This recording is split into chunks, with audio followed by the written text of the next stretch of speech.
Avalanche snow didn't look like that in a man's throat. Sarah Vance knew it before she knew the man's face. Before the gurney cleared the garage threshold. Before the hydraulic door finished shrieking up into the storm. Cold air blew in, carrying the scent of wet wool, diesel off the backup generator, and bleach. The whole clinic took one breath and tightened. 2 men in red shell jackets fought the wheels over the lip in the concrete, heads down, shoulders set. A third came in backward, hands on the footrail, talking too much for a real intake. Nix moved before Sarah did. The dog rose from the wall by bay 2, drifted 3 steps left, and locked herself across the lane. She didn't bark or growl. It was just a hard freeze, weight tipped forward, muzzle cutting toward the men instead of the body between them. Sarah set her coffee on a metal counter and crossed the floor fast enough to matter, not fast enough to spook anybody. Her gloves snapped on as she moved. Bay 2, she said, and Ruth was already there, peeling blankets back, Julian fumbling with the warmer cabinet. The patient was male, 30s maybe, skin waxy under a crust of melt and fresh powder, lips dark, lashes iced together. One of the rescuers started explaining terrain, burial time, luck, all that canned mountain poetry people used when they wanted you to stop looking too closely. Sarah cut across him without lifting her voice. Warmed the room, not the story. Then she touched 2 fingers to the webbing at Nix's collar.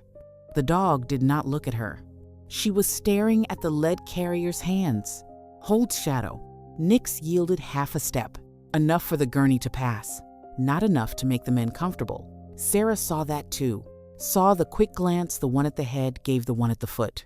She saw how careful they were with the rails and how careless they were with the patient's airway, which told its own ugly little tale. She leaned over the man and opened his mouth with gloved fingers. Cold vapor drifted off him in weak, ragged bursts. Snow clung inside the oral cavity and higher in the pharynx, where it should not have been sitting like that, loose and sugary, already melting to thin slush against the suction tip. Avalanche debris did not behave that way. Real burial packed cold into everything. Dense, compressed, mean as concrete. It got into seams and folds and under layers. It left grit, ice, fragments, the kind of contamination you could feel fighting you. This stuff was fresh, surface snow, hand-placed or at least hand-shifted. Sarah cleared the airway, checked chest rise, listened, felt the drag of cold through the man's clothes. He had hypothermia, certainly, and maybe trauma, but it lacked the clean rhythm of a real dig, a real pull, a real mountain rescue team hauling a half-frozen body against a clock. Her penlight found conjunctiva, then pupils, then the straps across his torso. The tension and spacing were wrong. Too neat in one place, too lazy in another. County crews cinched to move over broken ground. These men had strapped him to look rescued. One of them started to say they had kept him insulated as best they could. Sarah slid her hand under the patient's neck, found wet fabric, and felt how shallow the cold had actually soaked. He hadn't been buried long or right, and certainly not the way they said. She did not look up right away. That was the trick. People filled silence if you gave it room. Ruth called for warmed saline. Julian nearly dropped a pair of shears and swore under his breath. The lead rescuer shifted his boots on the wet epoxy, too balanced, too patient. The younger one kept opening and closing his fingers inside his gloves like he was checking he still had them. Nix's ears twitched once toward him. Sarah checked pulse, skin temp, rib line, pupils again, then reached for the shoulder strap to cut away the outer layer. The webbing had been pulled through the buckle with a flat, efficient jerk, not the rushed, ugly muscle memory of a county team fighting wind and panic. Even the knot at the drag handle sat wrong. Professional, but not local. Worse, maybe not rescue at all. She peeled the jacket back and found no avalanche transceiver harness where there should have been signs of one. There was no snow load in the seams and no iceberg pattern at the collar. It was just a body cooling on their table and 3 men pretending they had earned the right to bring him there. The younger rescuer offered a name for the patient. Sarah filed it away without trusting it. Then she finally looked at the men. Not enough to accuse, enough to let them feel that she had started counting. Outside, the pass was closing under Whiteout, minute by minute, and the helicopter that might have made everything somebody else's problem was not coming tonight. Sarah lowered her gaze back to the patient, reached for fresh suction, and made the decision in the same quiet place where she kept tourniquet times and bad news. She would treat the body first. She would leave the story breathing just long enough to trap it indoors with her. By 1:35, Bay 2 had turned into the kind of room that looked ordinary from the doorway and wrong from anywhere useful. Sarah made the changes one hand at a time so nobody could point at a single move and say, "There." That's when she tipped her hand. She rolled a crash cart 6 inches off square until it pinched the cleanest line from the door to the bed. She locked the narc cabinet and left the key ring clipped under her scrub top. She dragged a stainless tray stand into the dead space beside the sink. Not enough to block, just enough to force a shoulder turn on the way through. The wheels of the med cart squealed over wet epoxy and then went quiet when she settled them. Burned coffee rode the room with bleach and wet wool. She picked up the paper cup she had abandoned at intake, took one cold swallow, and set it down beside the chart without tasting it. Across the bed, Simon Cross shivered under warmed blankets that were doing less than the machines claimed. Marcus Thorne stood near the footrail with the stillness of a man who did not waste balance. Derek Finn hovered too close to the wall, trying to look helpful and invisible at the same time. Nix lay by the lane into the hall, head down, eyes open. Sarah checked the monitor, then the man, then the monitor again. Heart rate low, skin cold, perfusion lousy. The sort of body that could slide sideways on you if someone got impatient with heat. She let that sit in her head for a beat, then turned it into the only kind of weapon people like Marcus could not swat away without showing their teeth. "He's at risk for rewarming shock," she said, stripping off one glove with her teeth and snapping another pair on. "Nobody moves him. Nobody takes him anywhere. I need controlled reheat, serial vitals, and a room that stays warm." Marcus gave her a courteous little nod that would have sold fine to anyone who had not already caught him lying with his hands. "Doctor, we can clear out and let you work." His voice was calm, educated, too measured for a man who had supposedly hauled a body out of avalanche debris. In this weather, Sarah slipped the blood pressure cuff loose, reseated it, kept her gaze on the tubing. "No," she said, "you stay available.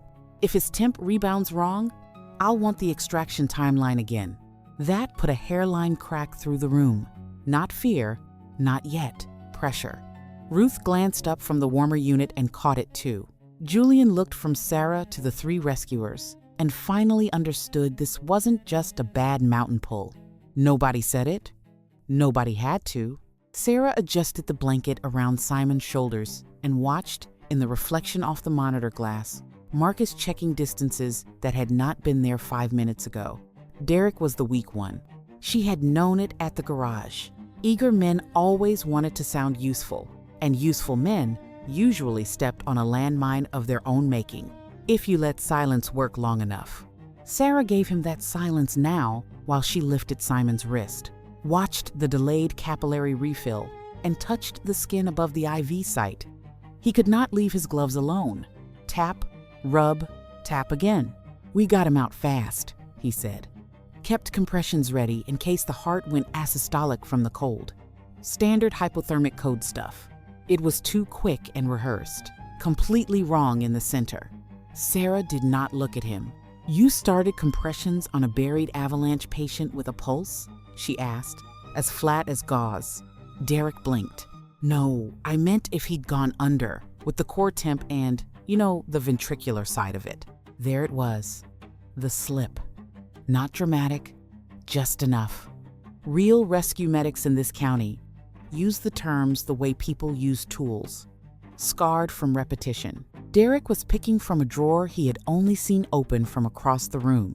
Sarah rolled the thermal probe between her fingers, thinking through everything she had heard since the garage. It wasn't his vocabulary alone, but the timing of the answers. The way Marcus let Derek talk just long enough to hang himself, then went still to see if she had noticed. She had. The question was how much she wanted them to know she had noticed. Her hand dropped to the side rail as if by accident. Something caught against her palm. It was a strip of black webbing no longer than 2 fingers, torn hard, one edge fuzzy, one edge sealed and glossy from heat or friction. It was neither county issue nor ski patrol standard. The surface under her thumb felt wrong, too. Too coarse, too dense, with the kind of abrasion you got from real load, real drag, real use somewhere rougher than a clinic bay. Sarah folded it once and palmed it, while Ruth adjusted the blanket stack, and Julian fussed with the warming unit. Marcus almost smiled at that, watching her face, maybe hoping for a tell. He got none. She slid the torn harness fragment into the cargo pocket of her pants and reached for the chart. "His temperature comes up slow," she said. "His airway gets watched, and nobody leaves until I know what his heart wants to do." Marcus understood the order. Medical authority. Clean, defensible, hard to push against, without knocking over the whole civilian set they had built. Derek shifted again, hands touching glove to glove. Nix's head lifted 1 inch off the floor. Sarah wrote a name on the intake line, not because she believed it, but because paperwork had weight in rooms like this. Enough weight to stall men who preferred clean extraction to messy improvisation. Outside, the storm kept scraping the building raw. Inside, Bay 2 got smaller by the second. Sarah capped her pen, felt the torn webbing in her pocket like a live thing, and let the silence settle until it belonged to her. She had the body. She had the room. The story? Not yet. But she had put a lock on the door all the same. Nix found the yard door before Sarah made up her mind to use it. The dog had been lying flat by Bay 2, all discipline and stillness, but now her head came up and turned toward the service exit, like something outside had tugged a wire under her skin. She made no sound and offered no drama. It was just that hard, unnerving lock in her body. Sarah caught it while she was checking the warmer settings and pretending not to watch Marcus in the reflection off the glass. Same trick as before. Work first. Story second.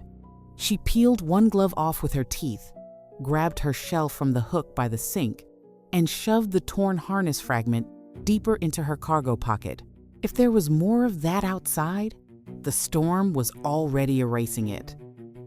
She looked at Ruth. "Watch his temp. Nobody touches the settings unless he tanks."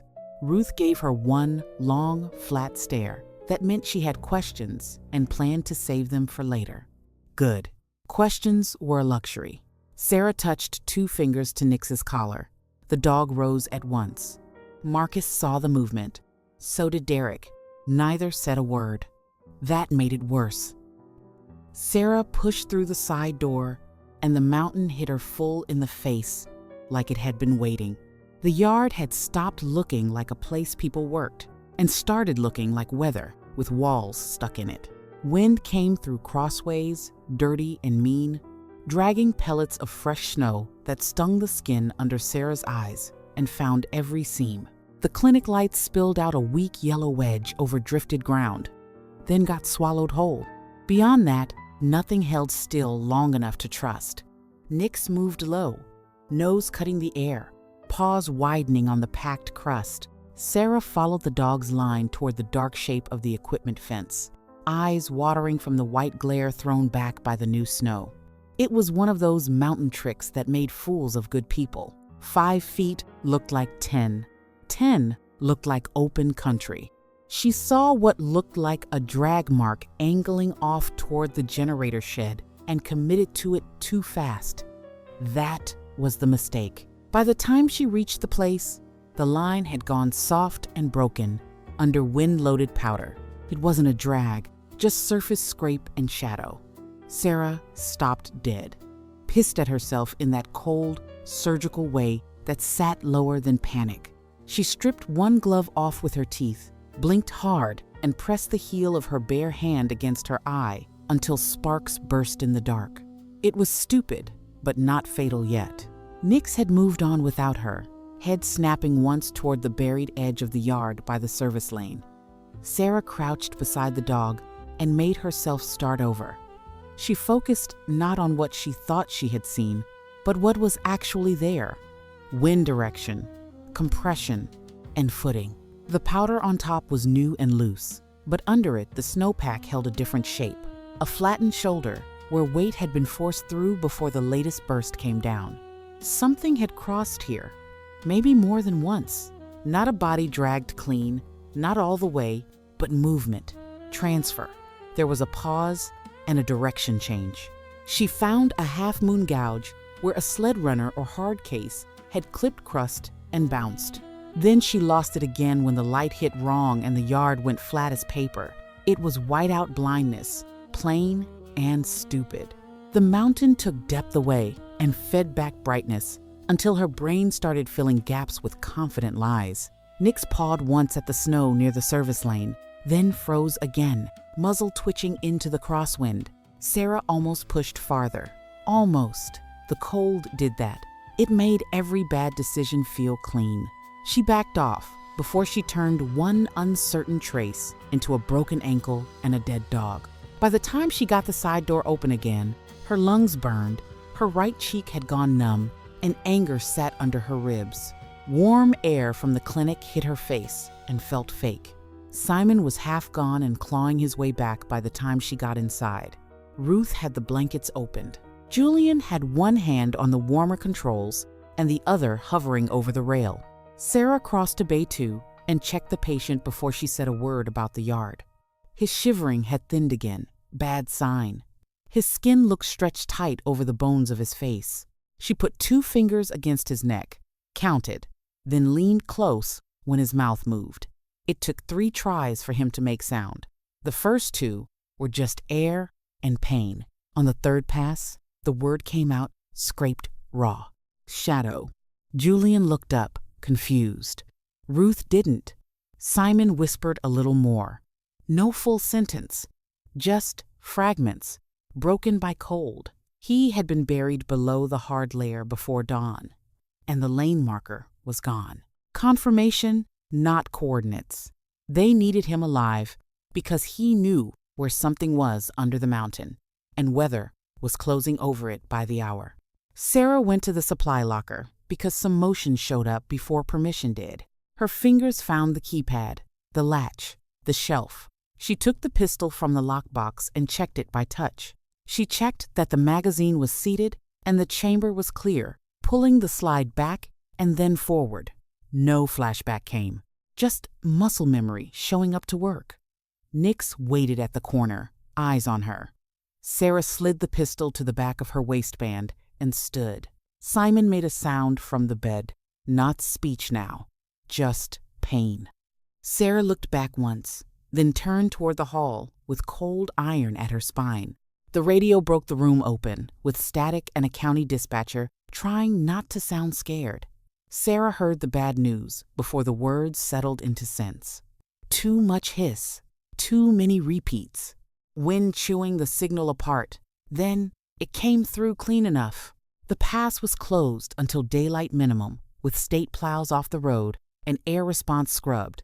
There would be no helicopter launch and no estimate worth a damn. Ruth reached over the desk and turned the volume up with the back of her wrist. The speaker crackled again, then drowned under a fresh hit of weather hammering the garage wall. Sheet metal boomed. Something loose outside rattled and kept rattling. Bay 2, the hall, the observation room. All of it seemed to pull inward on the same breath. Sarah stood beside the rolling vitals monitor and felt the clinic change shape around her. It didn't happen in some dramatic way, but something more basic than that. Exits stopped being exits. Time stopped flowing forward and started piling up in the corners. Julian looked at her like he wanted reassurance. She gave him none. Simon shivered under blankets and low heat, alive and still useful to somebody. Nix had moved back from the side door and settled in the hall, where she could hear both Bay 2 and the front of the building without showing her flank to either one. Marcus Thorne approached the nurse's station like he belonged there. No hurry, no posture. He carried his politeness like some men wore sidearms.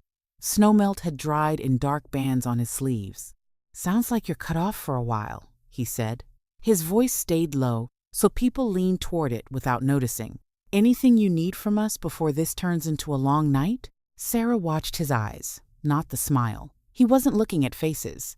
He was auditing the room. He noted the wall outlets, backup lamps, and the rolling oxygen rack. Logistics, just like that.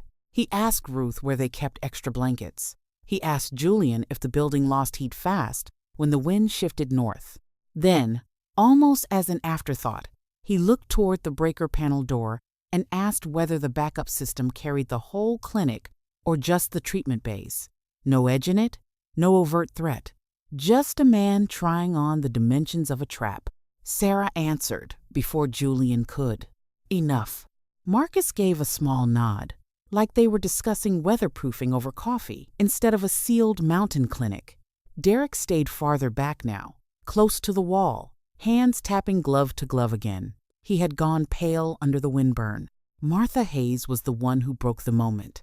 She stepped out of Bay 2 with a blanket warmer tray in her hands and planted herself square between Marcus and the desk. "You don't need a damn facilities tour," she said. Her voice hit the tile and came back harder. "Doctor's got orders on that patient, and my staff isn't here to answer trivia questions for tourists in matching jackets." Marcus tipped his head in a way that almost passed for apology. "Ma'am, I'm trying to make sure we're useful if the weather gets worse. It already got worse. That's why you can stop hovering and pick a wall." Martha shoved the tray onto the counter hard enough to make the metal ring. Julian flinched, then pretended he hadn't. Sarah didn't interrupt.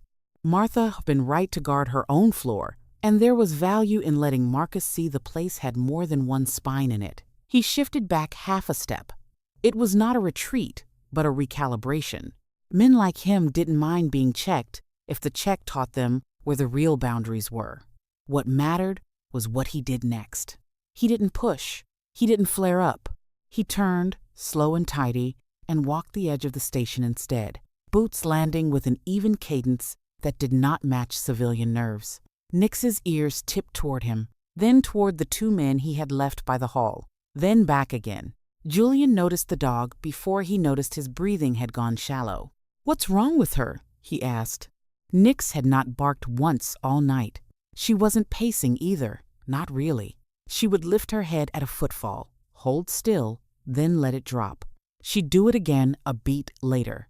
She made tiny shifts, putting her weight forward and changing her head angle by degrees, counting instead of reacting. Sarah listened with her. She heard Marcus's steps and Derek's restless half-step and stop. The third man at the hall mouth-rolling his stance every few seconds from the cold. There were different rhythms, repeat patterns, and positions. The dog was tracking them in a language cleaner than speech. Another gust slammed the garage side of the building.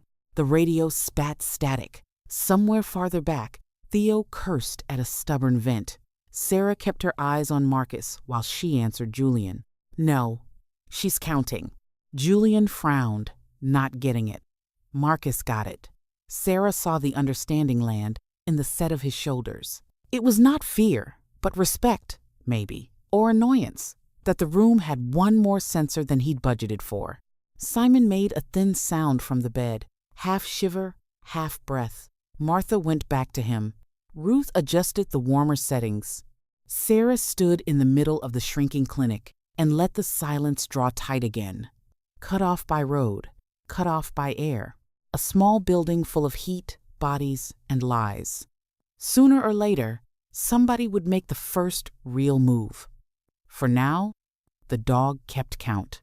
The pressure changed around 3:30.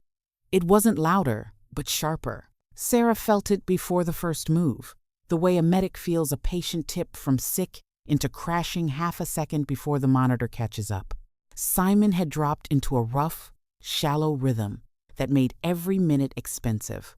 The storm outside kept grinding at the building. Inside, The men in rescue shells had stopped pretending to relax. Derek wasn't drifting anymore. He had planted himself near the hall and kept looking toward Marcus for permission he hadn't been given yet. Nix was at the corner between Bay 2 and the interior corridor. Body low, head level, eyes cutting between footfalls. Sarah stood just inside the treatment room door, with the pistol hidden at her back and a trauma tray balanced on the counter at elbow height. Ruth was with the patient. Julian was at the warmer, pale but functional. Martha had taken the chart and parked herself near the station like a woman daring somebody to try stepping through her. Marcus finally looked at the wall clock, then at Simon, then at Sarah. That was the tell. Dawn had entered the room without saying a word. He gave one small tilt of his chin. The man at the hall mouth moved first. No speech, no countdown, just a hard shove through the corridor, fast enough to turn cover into collision if she was late. Sarah met him at the angle instead of in the doorway. That was the whole difference between a fair fight and surviving one. She let him commit to the frame, then stepped offline and drove down on the gun arm with her full weight, shoulder tight to his chest, hip jammed against his thigh so he couldn't turn through it. His wrist twisted unnaturally under the pressure. The joint gave way completely, a shift she felt all the way through her forearm. The shot went into the floor, deafening in the corridor, tile chips spitting against the baseboard. Then the pistol hit the ground with a hard, bright impact. She trapped his hand with one knee, ripped the weapon clear, and shoved him face first into the wall before his lungs had time to catch up. There was no flourish and no wasted motion, just leverage, balance, and the shortest path to making a man stop being dangerous. The smell of burnt powder bloomed instantly, thick and chemical, mixing with bleach and the copper tang of blood where his cheek scraped cinder block paint. Derek started to bring his own weapon up from the far end of the hall and checked himself when Nix shot forward one step, not attacking, just showing teeth and lane. Sarah didn't point the captured pistol at anybody. She didn't have to. The body on the floor and the angle she owned were doing the talking. Marcus saw every piece of it. Sarah knew that because he stopped looking at the man she had dropped and started looking at her feet, her shoulders, the set of her hands, the way she had chosen the corner before the corner chose her, recognition didn't flash across his face. Men like him kept that kind of thing under the skin. But the math changed. He lifted one hand, palm low. Hold. The second man froze near the station. Derek froze harder. Marcus stepped into the corridor, just far enough to see around the body, without crossing the line Sarah had built. Up close, he looked less like a rescuer and more like what he had probably always been, stripped down to the useful parts by cold and repetition. "Well?" he said, almost to himself. Sarah could hear Simon struggling to breathe in Bay 2. Could hear Julian fumbling metal on metal with the warmer latch. Could hear the man on the floor fighting nausea and pain, his ruined wrist tucked up against his chest. Marcus's gaze settled on the pistol in Sarah's hand, then on the dog, then back on Sarah. He did not smile. He did not posture. He just recalculated and let her see him doing it. "Doctor," he said, quiet as snowfall and twice as cold. "If you were just a doctor, this would already be over." The line landed clean because neither of them had room left for theater. It was simply the truth finally spoken aloud. Sarah kept the muzzle down but ready, because wild guns made stupid endings. The man at her feet groaned once and rolled enough to prove he was still in the fight if somebody gave him a reason. Marcus didn't. He looked past Sarah, into Bay 2, toward the patient, the equipment, the heat. It was neither surrender nor retreat, but inventory. He had just learned that forcing the hallway head-on would cost more than he wanted to spend before daylight. "Nobody fires unless I say so," he said to his people. And the order came out flat, professional, final. Derek swallowed and backed half a step. Nick stayed low, ears forward, counting again. Sarah took in the whole corridor in one sweep. She noted the dropped weapon, blood on the tile, choke points, and sight lines, assessing who would die first if this turned sloppy. The answer did not comfort her. Behind her, Ruth called for fresh, warm packs. Simon made a broken sound. The clinic felt smaller than ever, stripped down now to bodies, angles, and the clock. Marcus gave Sarah one last measuring look and moved back into the dark. He was done pretending. So was she. Simon Cross made sense in pieces, and every piece cost heat. Sarah stood beside the bed with the flashlight held between her teeth, while Ruth peeled back another blanket and Julian fumbled for a fresh line of warmed saline. Simon's mouth worked like it hurt to be attached to the rest of him. His pupils were wide. His breath came shallow and white in the failing light. He gave them fragments, not a confession. The route marker was gone, the snow bridge had shifted, and the cache was under the second drift. Nothing that would mean much to a civilian. Too much to mean nothing. Sarah pulled the pieces together while the monitor stuttered over his pulse.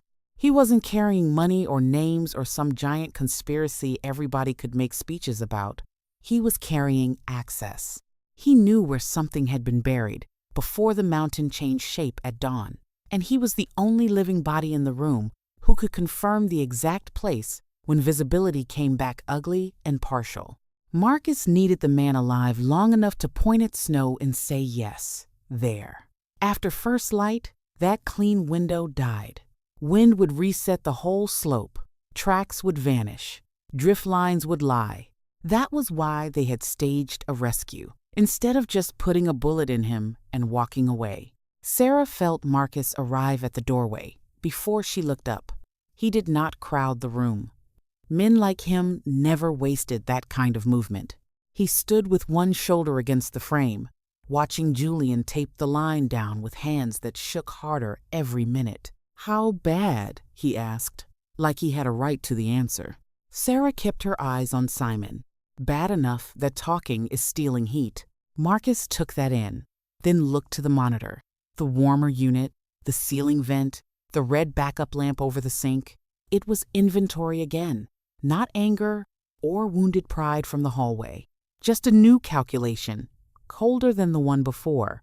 Sarah saw it land in him in real time. He had tested the corridor and lost a man's wrist for the effort. Fine. There were other ways to kill a clinic. Simon swallowed once, dry and ragged, and tried to speak again. Julian leaned in too close. "The cache," he said, too loud, because stress always turned him into an echo of whatever mattered most. "He means the cache. He can still identify the site." Ruth snapped. "Lower your damn voice." Too late. The words were already in the room. Marcus's eyes moved from Julian to Simon to Sarah, and that was the moment the fight changed shape for good. The first sign was not darkness. It was sound. Somewhere deeper in the building, past the supply room and the maintenance corridor, the generator coughed like an old man trying to spit out blood. Then it caught again for half a second, rattling the ductwork. Sarah was moving before the second cough died. Ruth, keep him covered. Julian, no fast reheat. Slow and controlled. Slow. Julian nodded too hard. "Slow and controlled," he said, too loud, as if the phrase itself could pin the room together. Sarah hit the hall at a run and felt the air change before the lights went. The mechanical hum that had been living in the walls all night suddenly thinned. One more metallic shudder. One last spinning whine. Then the whole thing dropped out from under them. The overhead snapped black. The warmer unit died with a soft, mechanical sound so small it felt obscene. For 1 second, the clinic sat in a silence so complete it hurt. Then the emergency strips bled on in dirty red bands, and every breath in the corridor turned white. Somewhere in the dark, somebody had struck the generator hard and clean. There was no duel and no challenge. Just a practical man deciding he could not shoot Sarah out of the building, so he would freeze her out of it instead.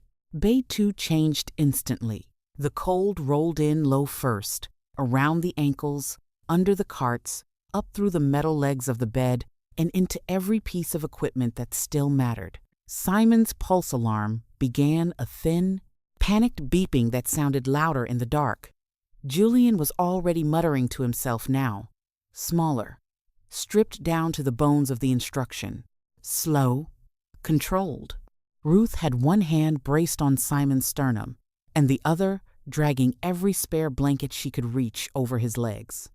Sarah came back through the doorway with the pistol up and the flashlight beam cutting across the room. Marcus was gone from the frame. Of course he was. He'd made his move and stepped back to let the physics do the hurting. Sarah could feel what he wanted, as clearly as if he had put it in writing. Let the patient crash. Force the doctor to spend everything on heat and blood and rhythm. Then take the body when the room got desperate enough to break itself open. Her own breath smoked in front of her face. Nix stood rigid near the hall, ears up, listening past the cold to the footfalls moving in the dark. Sarah put herself between Simon and the corridor and watched the red light paint everybody into something meaner and smaller. The monitor shrilled again. Julian's voice broke this time. Slow, controlled, thermal war. That was the play now, and there was nothing in the world she could shoot that would warm the room back up. They came for Simon when the room started to feel more like a freezer than a clinic. Sarah had expected that part. What she had not expected was how fast the cold stripped everybody down to function. Marcus did not waste men on the corridor again. He hit Bay 2 through the side of the problem. Cora Flint appeared first in the red spill from the emergency lights, low and compact, already moving for the bed rail with a drag harness looped in one hand. Derek came in behind her with a flashlight and more nerves than sense. Another man cut toward the foot of the bed to clear space. Simon tried to lift his head and failed. Ruth slammed a tray into Cora's forearm, hard enough to wring metal off bone. Julian shouted, "Keep him level, keep him level," as if volume could replace strength. Sarah fired once into the doorframe beside the third man's head, close enough to shower him with plaster and make everybody flinch sideways. Hands off the bed. For half a beat, it worked. Then Cora drove her shoulder into the rail. The gurney skidded, and the whole knot of them lurched toward the service exit, because the yard, not the room, was the only extraction line left.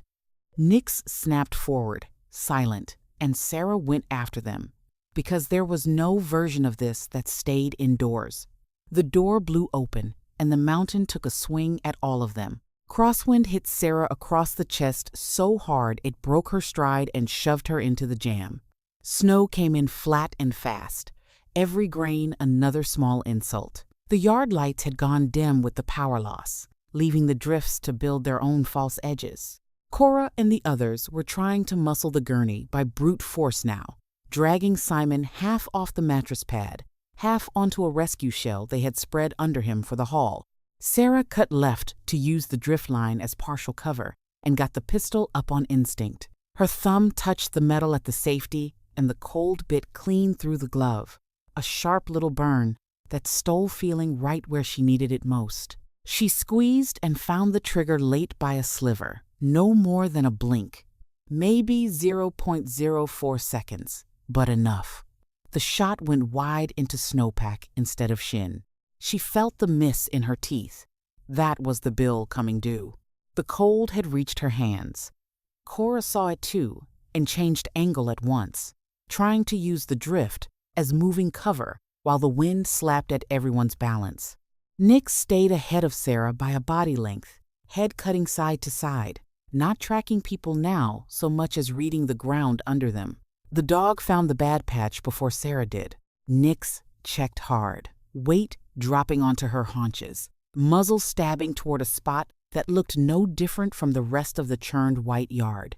It was an old collapse or a buried culvert. It did not matter what it had been in summer. Right now, it was weakness in the skin of the snow. Cora moved to cross it anyway, because she was committed and because retreat in a blizzard got people killed fast. Nix launched at her flank, not for the throat, just enough dog and velocity to break her line and turn her hips. Cora stumbled, recovered once. Then the crust under her right boot sheared away. The drift gave with a deep, ugly collapse that Sarah felt through her knees. Snow dropped in a slabbed sheet. Cora went down to one leg. The gurney tipped. Derek yelled something useless. Simon slid hard against the straps and made a strangled noise. Nyx tried to pivot out and lost footing on buried ice. Her front leg buckled under her unnaturally, a sharp twist that hit Sarah like a punch under the ribs. The dog hit the crushed shoulder first, scrambled, came back up, limping. She was alive and hurt, but still in it. Sarah grabbed the gurney rail with her free hand, braced, and hauled it sideways off the collapsing edge while the wind tore breath out of all of them. After that, nobody had enough room left for plans. The yard had chosen the route for them. The broken patch widened between the generator side and the open drift, leaving only the narrow run toward the service stairs. Marcus appeared through the blowing snow at the far edge of the mess, not charging, just taking stock with that infuriating calm of his, already understanding the collapse had compressed the whole fight into one final line. "Move," he called, not loud, because he didn't need loud. Cora, limping now, abandoned the clean carry and grabbed for the nearest surviving path. Derek helped without looking at Simon's face.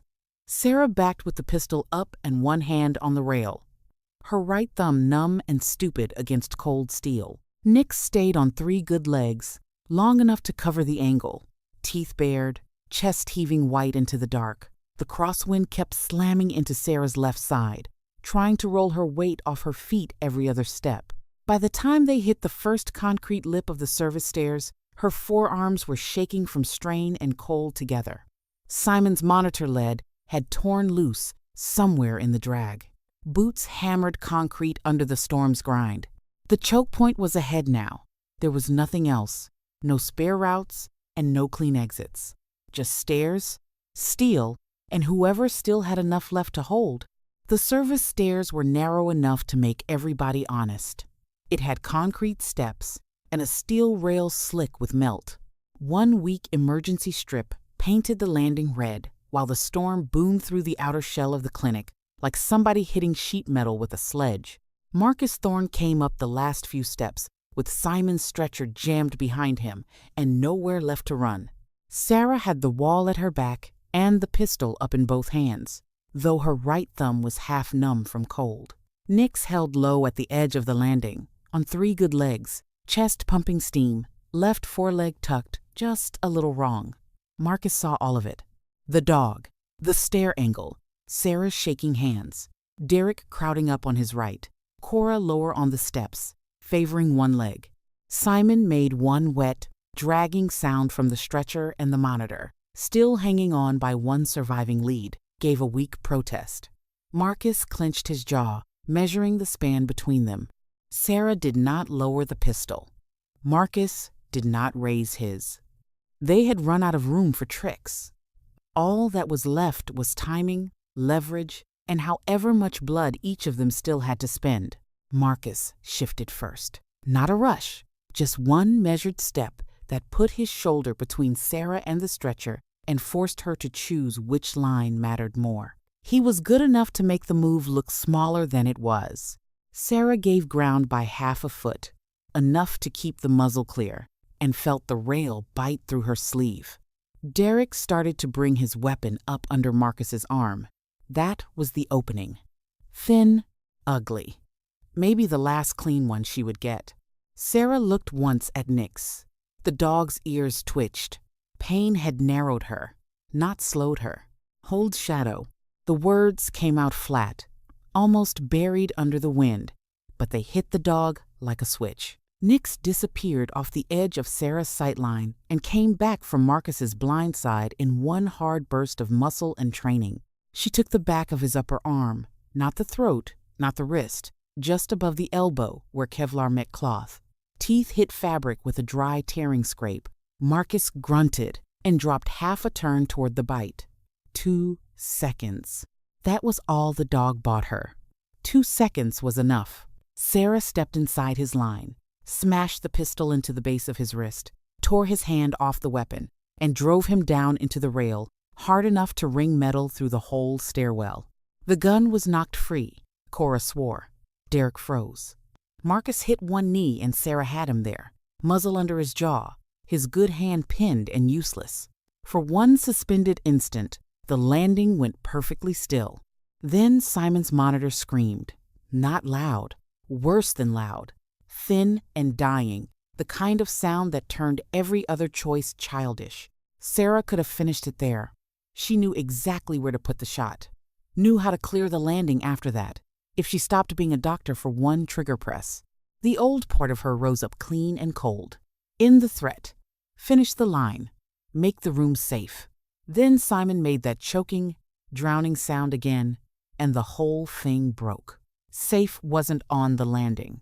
Safe was a core temperature, a working rhythm, a body still worth dragging back. Sarah ripped Marcus's spare magazine free, kicked his weapon down the steps, and stepped away from the kill she could have taken. "Move," she said to Derek and Cora, and there was enough in her voice that they obeyed before they thought about it. By the time dawn started leaking through the blown side windows, the storm had spent itself down to a dirty hiss. Bay 2 looked like the inside of a wrecked machine.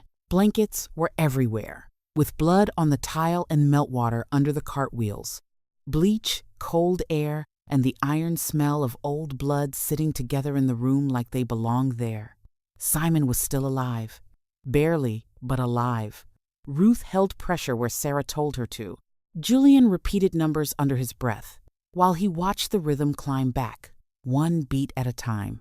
Nobody said Marcus's name. When Sarah finally looked toward the yard door, the retrieval crew was gone into the gray. There was no speech and no threats. Just absence and boot marks already filling with drift. She found the paper cup from hours earlier, took one swallow of coffee so cold it tasted metallic, and pulled off her glove with her teeth. Blood had dried in the seams and split the skin across her knuckles. Nix lowered herself beside the bed with the careful collapse of an animal trying not to admit pain. Sarah crouched and ran practice fingers over the swollen foreleg, checking heat, joint line, range. "You're not dead," she muttered. Then stood and put both bloody hands back on Simon.